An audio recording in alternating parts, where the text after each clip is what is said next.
Olá, sejam bem-vindos a mais um Café em Prosa Podcast. Esse que é o podcast voltado para cafés especiais aqui do site Notícias Agrícolas. E hoje vamos conhecer um pouquinho mais sobre o trabalho de barista. E vamos fazer todas as perguntas que você sempre quis fazer, mas não tinha para quem perguntar. Isso mesmo, Erickson, e para nos ajudar nessa missão, convidamos ninguém mais, ninguém menos que a Silvia Magalhães, ela que é considerada a barista número 1 do Brasil, já que foi tricampeã do Campeonato Brasileiro de Barismo e é a barista mais bem colocada no Campeonato Mundial, ficando em 6º lugar. Silvia, seja muito bem-vinda ao Café em Prosa Podcast. Muito obrigada. É um prazer enorme estar aqui com vocês para falar sobre esse universo tão mágico e especial, né, que é o dos cafés de qualidade.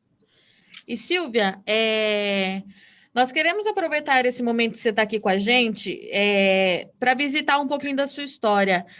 A sua jornada profissional veio em um momento em que a questão dos cafés especiais ainda não era tão difundida aqui no Brasil. Como que surgiu o seu interesse pela profissão e como você vê o crescimento do setor atualmente? E além disso, eu queria que você contasse um pouquinho que ensinamento esse caminho das pedras você pode dizer para essa nova geração que está chegando agora. Nossa, Virgínia, vamos lá, né? Muitas perguntas. E assim, a minha história com café, eu comecei a trabalhar no momento com café, no momento em que o Brasil ainda não consumia tanto esse cafés especiais, ainda não conhecia, então meio que nós desbravamos, eu acho que um pouquinho desse universo e começamos um trabalho bem de formiguinha, de levar para o consumidor final o que era café de qualidade, o que vem a ser um café especial, né?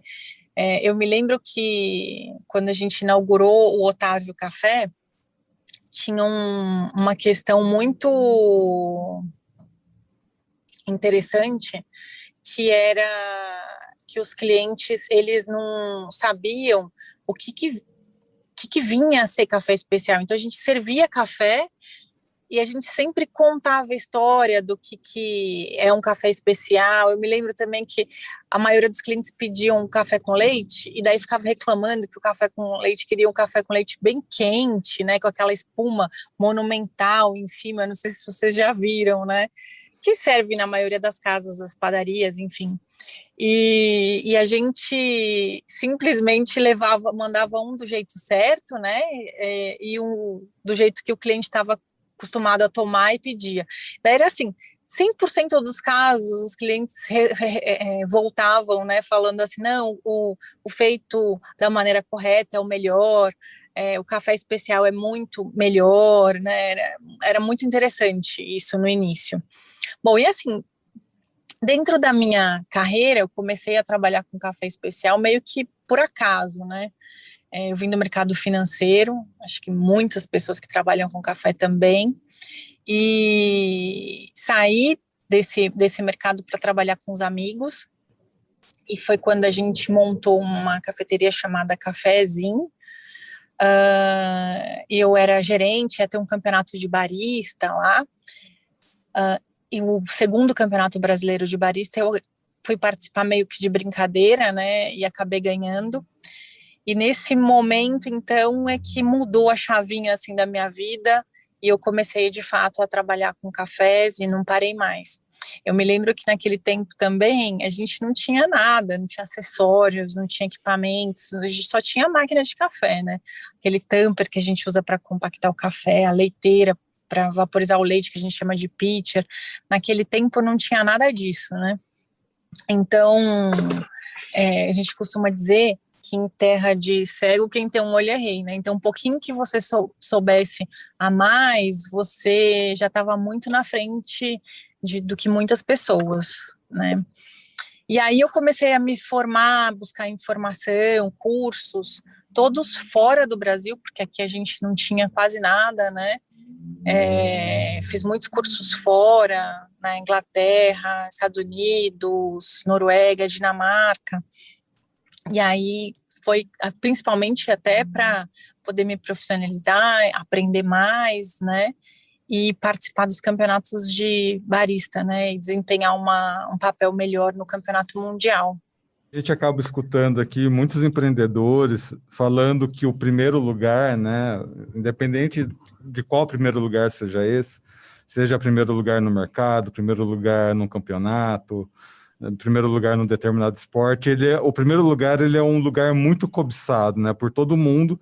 Só que no momento que você chega nesse primeiro lugar, você primeiro tem que ter muita disciplina e tem que ter um bom psicológico, né, para saber lidar com o primeiro lugar. Você, em algum momento dessa sua história, você sentiu essa pressão por ter ganhado o primeiro lugar, né, nos campeonatos brasileiros, por ter chegado tão longe no campeonato mundial? Você, em algum momento, sentiu essa pressão, como barista, como profissional? Sim, durante muito tempo, né? Porque, imagina, cheguei a ser, eu sou tricampeã brasileira, então eu ganhei esse campeonato de barista durante 3 vezes, né? Então, assim, cada vez que a gente ganha um campeonato, começa uma pressão para você, tanto de todo mundo te questionando, te perguntando mil coisas e correndo atrás de você, querendo informação, como que é muito bom, claro, e também aquela pressão de participar de um campeonato mundial representando o seu país, né? E isso foi sempre, para mim, né, que sou muito preocupada, foi uma pressão muito grande. Eu me lembro que, assim, o último campeonato, que foi no Japão, inclusive, eu estava em terceiro lugar no campeonato mundial, né, na primeira fase, e aí quando eu fui para a final desse campeonato, eu me lembro que, tipo assim, tinha embaixador do Brasil lá no Japão para me assistir. Eu nunca tinha visto tantas bandeiras, assim, então aquilo foi uma pressão, assim, de repente em cima de mim, que eu fiquei, assim, enlouquecida, sabe, assim, tremia mais do que vara verde, eu costumo brincar. Mas é claro, né, que para tudo isso eu me preparei muito, me preparei para poder participar, né, me preparei psicologicamente, cheguei a fazer cursos tanto da parte emocional como da parte profissional mesmo, né, para participar e conseguir representar bem o Brasil no Campeonato Mundial de Barista. E Silvia, eu quero tirar uma curiosidade minha e do Erickson agora. A torre escura, ela é meio renegada pelos profissionais? Estou te perguntando isso porque às vezes a gente tem a impressão de uma linha muito tênue entre esse tipo de torra e cafés de qualidades inferior. Uma linha de raciocínio que pode confundir e até mesmo afastar novos bebedores de café. Nesse contexto, como favorecer uma torra mais escura com um café especial? Vamos lá, né? Primeiro a gente tem que lembrar que café, né, quando a gente vai beber um café, a gente tem que lembrar que existe uma memória afetiva, uma memória cultural, né? Isso, eu vou ser bem sincero com vocês, eu demorei para adquirir essa maturidade, né? Porque quando a gente trabalha com café, a gente acha que a gente é obrigado a impor o que é certo, as nossas vontades para os clientes. Isso não é verdade, né? A gente tem que entender que o café, para a maioria das pessoas, ele tem que ser um momento de prazer e de relaxamento, e a pessoa tem que consumir o café da maneira como ela mais gosta. Não adianta a gente impor, né? A gente vai mostrando para as pessoas que elas podem consumir um café melhor, né? Se torrado, consumir um café que seja feito com uma torra mais clara, mas, enfim, a gente nunca deve impor uma torra clara ou uma torra escura que seja, né? Mas, assim, o que acontece, né? Toda vez que a gente fala em cafés especiais, a gente busca as notas de aromas e de sabores. E se nós fizermos uma torra escura para esses cafés, a gente está escondendo essas características. Então, muitas vezes os cafés especiais, eles têm acidez que é muito desejada, eles têm notas desses perfumes, né, dos aromas que a gente encontra nos cafés, que se a gente torra demais, a gente vai esconder essas notas, a gente vai levar para esse café apenas uma característica de doçura e amargor, né? Então, tudo depende muito do que a gente quer fazer com aquele café. Se eu quero trazer essas notas e eu fizer uma torra escura com ele, eu não vou trazer, né?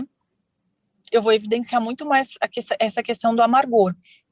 E aí, o bebedor do café especial não entende e muitas vezes o cara que toma um café com uma torra mais escura, esse daí vai curtir, vai gostar. Então, acho que assim, tudo é possível fazer um café especial com uma torra escura? Mas você tem que saber que ele não vai ter mais aquelas notas de acidez, os perfumes dos aromas. A gente vai trazer muita doçura para esse café e claro, né, essa questão do sabor mais amargo, um pouco mais pronunciado, né, o corpo mais pesado, tá? Então, tudo depende do que a gente quer, né?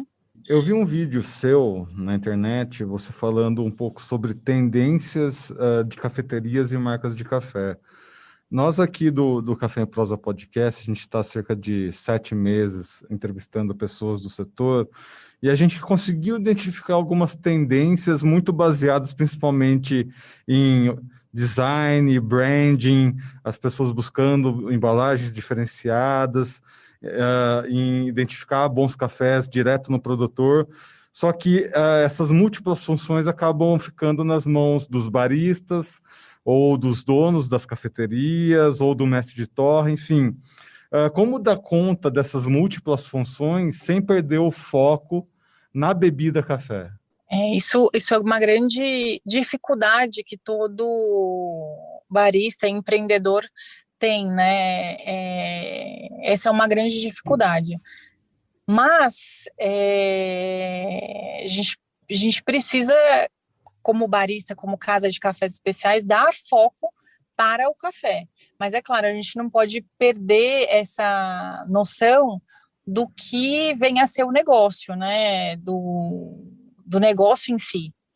Primeiramente, depende muito de caso a caso, né? Mas é importante que o barista ele esteja sempre muito envolvido nesse processo de produção, do que vem a ser um café especial, de acompanhar esse passo a passo, até mesmo porque é importante que ele saiba tudo isso para que ele possa levar isso lá para frente, né? Mostrar isso para os clientes, explicar para os clientes dele. Quanto mais noção e domínio ele tiver sobre essas questões, mais fácil vai ser para ele poder ensinar. Mas é claro, né? Não dá para, numa cafeteria, o cara querer fazer tudo, né? Porque é importante ele ter o conhecimento, é importante ele saber, mas não dá para ele querer fazer tudo, porque senão, eu acho que essas coisas têm que ser muito bem divididas, né, numa cafeteria, no estabelecimento comercial, né, e cada vez mais a gente vê, assim, baristas que fazem café, que torram café, que vão atrás do produtor, né, isso é importante para o crescimento do profissional, mas muitas vezes acaba se perdendo aí no meio das funções. Acho que é isso que você estava querendo saber, né? Eu estou perguntando isso para você, Silvia, porque eu vi no seu histórico que teve alguns momentos da sua vida que você se envolveu em diversos projetos, né? Acho que é isso que eu estou querendo entender. Como é que você soube dar conta de diferentes projetos que às vezes estavam em diferentes momentos ali. Como é que você foi colocando na balança para dar conta, sabe, dessas situações diversas que acabam acontecendo, é normal, né? Exato, né? Sei. Bom, assim, dentro da minha carreira profissional, eu assim, comecei trabalhando com café meio que por acaso, né, quando saí do mercado financeiro, e logo depois que eu ganhei o campeonato, eu fui atrás e montei uma cafeteria minha, tá? Nesse momento, que eu tinha mais 2 sócios também nesse café, foi quando eu aprendi muito sobre ser dono de um negócio, né, e não apenas um barista, enfim, ou gerenciar um estabelecimento comercial. Aprendi muito mais sobre o negócio em si, que ter um negócio de food service não é um negócio parece ser simples, né, ter uma cafeteria, mas não é muito difícil, é muito complexo. E aí foi quando o Dr. Orestes Quercia me chamou para trabalhar no projeto do Otávio Café, que foi aonde eu basicamente construí ali a minha carreira profissional dentro do café, e ali eu tive a oportunidade de trabalhar e cuidar do projeto como um todo, né, do início até o final. Então, ali a gente tinha uma fazenda que fazia parte do projeto, a gente tinha uma torrefação que fazia parte do projeto, e aquela mega cafeteria, que era um showroom da marca, né, que era ali na Faria Lima, e ali eu pude trabalhar em todas as áreas do café, né, então eu tipo, desde da parte de colheita, processos, entender esse processo de produção de um café, depois a parte de torrefação, a gente inclusive tinha uma torrefação em Nova York, eles tinham, né, então eu conheci muito esse mercado internacional de cafeterias, de torra mesmo, de produção, né, de indústria. E aí, nesse momento, eu aprendi tudo, mas não é que foi tudo de uma vez, né? Foi passo a passo, né? Ganhando escala e aprendendo cada coisa por passinhos, né? E não tudo de uma vez. E só depois que eu saí do Otávio Café, eu fui trabalhar na Italian Coffee, porque eu queria entender sobre esse universo de equipamentos para café, de máquinas para café, né? E daí eu saí da Italian Coffee e fui trabalhar numa indústria fiquei 2 anos na Italian Coffee, daí depois eu fui para uma indústria de café tradicional, onde eu fiquei 8 meses, que eu queria entender esse negócio de volumão, assim, sabe? O que vem a ser isso, né? Porque lá no Otávio a gente via, assim, torrava o quê? 4 toneladas, 5 toneladas de café por mês. Só que, assim, nessa indústria de café tradicionais, era carretas e carretas o dia inteiro, entrando e saindo, né? Que é um universo completamente diferente. E Silvia, a gente viu também que você já viajou para vários países, e eu queria saber, com exceção do Brasil, ou de cafés de origem aqui do Brasil, em qual país que você bebeu o melhor café? E qual era a origem dele? Bom, assim, eu sou apaixonada por cafés africanos, né? Café da Etiópia, para mim, é sensacional. E teve uma vez que eu tomei um café da Etiópia numa cafeteria uma torrefação e cafeteria chamada State Coffee, que fica na Dinamarca, em Copenhague. E esse café foi o café mais, assim, espetacular, assim, que eu já tomei até hoje. Eu me lembro, assim, com nitidez, quando eu fecho os olhos e lembro das notas dele, né, que era um café que tinha notas de flores, frutas, bem intenso, bem acentuado, assim, bem exótico, e foi um café espetacular. Já tomei cafés exóticos também, teve uma vez que eu tomei um café de Burundi, também na África, né, que parecia que eu estava tomando um chá de batata crua, assim, sabe? Meu Deus. Então... Não, porque assim, muitas vezes você vê esses aromas super excêntricos, super diferentes no Lenan do café, né? E você fala, nossa, mas será que isso existe em café? E daí, essa vez, foi muito interessante, porque daí eu provei o café, nossa, não é que existe mesmo? Olha aqui ele, né? Foi muito interessante. Sobre Otávio Café, né? Você estava no projeto desde o início e a gente viu que o ano passado, Otávio Café, né, representando aí essa cafeteria que ficava lá em São Paulo, né, na Faria Lima, ela acabou encerrando, né? Que peso isso teve isso? Que peso esse momento teve para você, né? De ver ali, né, um filho praticamente. E se em algum momento a relação com o Orestes Quercia gerou algum conflito por causa de política?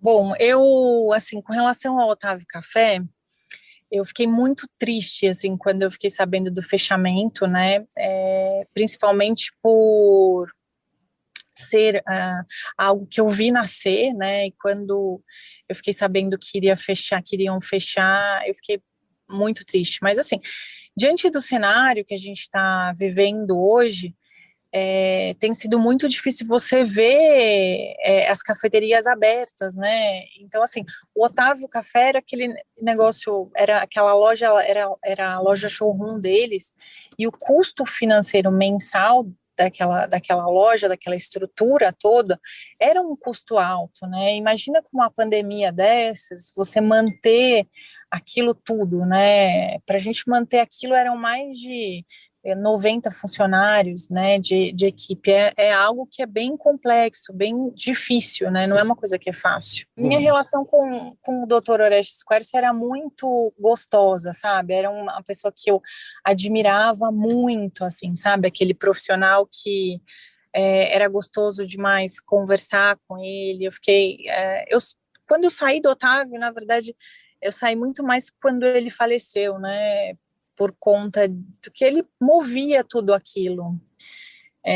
Tenho muitas saudades do tempo que eu trabalhava com ele e eu aprendia muito, e ao mesmo tempo ele era aquele tipo de chefe que incentivava a gente, todos da equipe, todos os seus funcionários. Enfim, tenho bastante saudade, viu? E teve um momento também da sua história que você deu um hiato, né? Você, para cuidar da sua saúde e tudo mais, você deu um hiato com a sua profissão e retornou. Agora, inclusive, você traz aí a sua própria marca, né? O que mudou, né, na sua visão como empreendedora nesse momento de retomada? E aí a gente está nesse momento também tão difícil, né?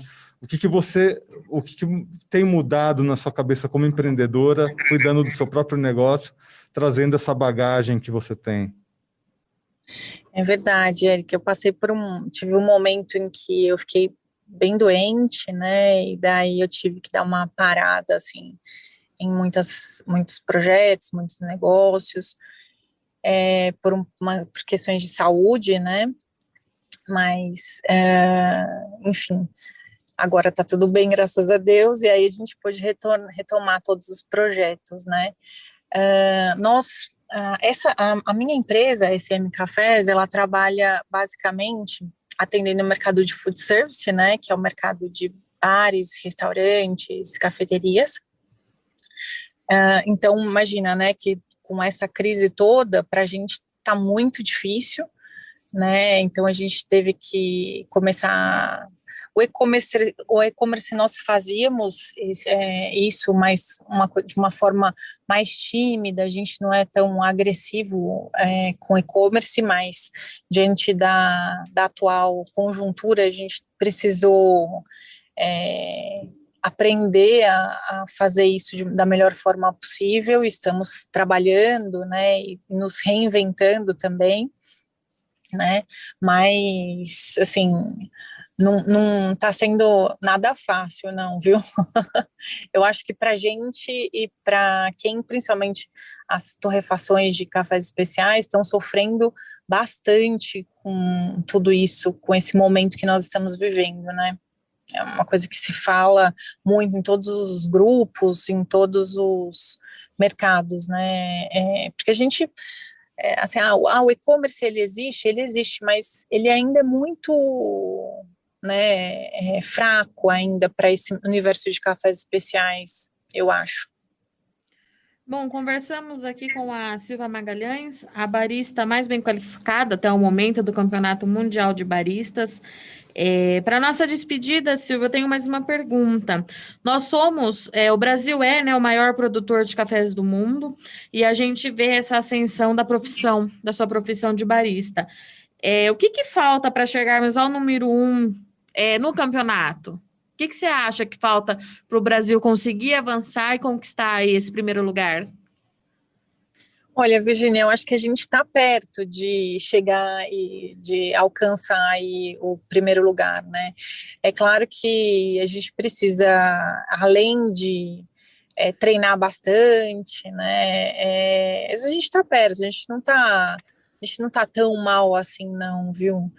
Eu acredito muito nisso, mas assim, treinar para um campeonato mundial não é simplesmente, tem que existir uma preparação mesmo, de fato, né? Quando, tanto psicológica, né, como de treinamento mesmo, né? Um campeonato mundial, o campeonato brasileiro já exige um treinamento gigantesco, e o mundial ele é 5 vezes mais intenso do que o brasileiro, porque imagina, são os melhores baristas de cada país, né? Os melhores baristas do mundo que estão ali representando seus países. Então todo mundo tem ali café bom, todo mundo sabe preparar um bom café, então, assim, a gente está perto, né, porque café bom a gente tem, né, afinal de contas, somos os maiores produtores de café do mundo, e sem dúvida temos cafés aqui no Brasil de excelente qualidade. Então, a gente só precisa mesmo treinar bastante para a gente conseguir chegar nessa posição aí, que eu acredito que em breve, viu?